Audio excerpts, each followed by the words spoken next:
আচ্ছা, এরকম অঙ্কে বোর্ডে আসবে, ঠিক আছে? তো বোর্ডের অঙ্ক ফাটতে হলে তোরে মাস্টলি মাস্টলি কার অঙ্ক ফাটতে হইব? Main book. মেইন বুক যদি না পারস তুই অঙ্ক পারতি না। এখন আমি তোর মেইন বইয়ের অঙ্কটা করাতে তোর কাছে এটা ইজি লাগতেছে, ঠিক না? যে এটা মানে ফারস বইয়ের অঙ্কটা আর কি, যে ফারস না তার কাছে এটা কঠিন মনে হবে। পাথর হচ্ছে কঠিন, পিরামিডের মতন কঠিন মনে হবে, পড়ালে এত এত এত কঠিন কেন? তুমি এটা কঠিন করে নিলে এটা কঠিন হবে। ছোটবেলার থেকে যদি বেসিক গুলো কনসেপ্ট ক্লিয়ার রাখতা, তোমার কাছে পড়াশোনা সবচেয়ে ফানি ব্যাপার।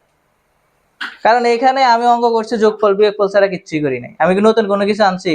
যার সাথে সূত্রগুলা ইউজ করছি, এখানে যোগফল, এখানে যোগফল, তারপরে এখানে আবার কি করছি, এখানে সূত্র ইউজ করছি, এখানে আবার যোগফল, এখানে আবার বিয়োগফল, অঙ্ক হয়ে গেছে।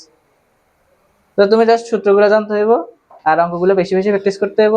যত বেশি প্র্যাকটিস করবা তত বেশি পারবা। একজন ভালো খেলোয়াড় বেশি কি করে? প্র্যাকটিস করে। এখন তুমি যদি ভালো গণিত পড়তে চাও তাহলে ভালো বেশি বেশি প্র্যাকটিস করতে হবে। যে বিষয় পড়তে ভালো চাস, ঠিক আছে? তো প্র্যাকটিস না করলে তুমি কিছুই পারত না। তুই ধর মনে কর 6 মাস তুই এক চোখ বন্ধ করে রাখছস, 6 মাস এক চোখ বন্ধ করে রাখছিস, 6 মাস তুই চোখ দিয়ে কিছু দেখাস নাই, 6 মাস পরে এই চোখটা তো ড্যামেজ হয়ে যাবে। কারণ তুমি পড়াশোনা না করলে, তুমি প্র্যাকটিস না করলে তোমার ব্রেনের অবস্থাটা কেমন হবে? ড্যামেজ হয়ে যাবে, তোর পড়াশোনা ভালো লাগবে না, তোর কাছে কঠিন মনে হবে। আল্লাহ তাআলা প্রত্যেকটা আমাদের অঙ্গ প্রত্যঙ্গটা এমন ভাবে আল্লাহ তাআলা সৃষ্টি করেছে, তুমি এটারে কি করতে হবে? সঞ্চালন করতে হবে। একজন প্যারালাইসিস রোগী যদি 6 মাস শোয়ার থাকে, সে আর কখনো উঠতে দাঁড়ায় হাঁটতে পারে না।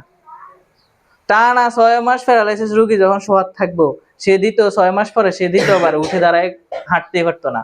তো তুই নিজেকে নিজে অচল বানাইতে চাস, তুই যদি নিজেকে নিজে অচল না বানাইতে চাস, তাহলে তুই বেশি বেশি, যেহেতু তোর সামনে আসছে এক্সাম, তুই ভালো একটা রেজাল্ট করতে হবো বা পাস করতে হবো, তুমি ওই দিকে যাইতে হবো, প্র্যাকটিস করতে হবে, পরিশ্রম করতে হবে, পড়াশোনা করে